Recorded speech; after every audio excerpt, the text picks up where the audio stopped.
नमस्तेऽस्तु महामाये श्रीपीठे सुरपूजिते शङ्खचक्र गदाहस्ते महालक्ष्मी नमोऽस्तुते।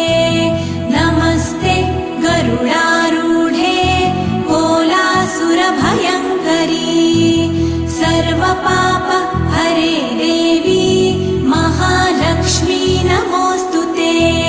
महादेव्यै च विद्महे विष्णुपत्न्यै च धीमहि तन्नो लक्ष्मी प्रचोदयात्।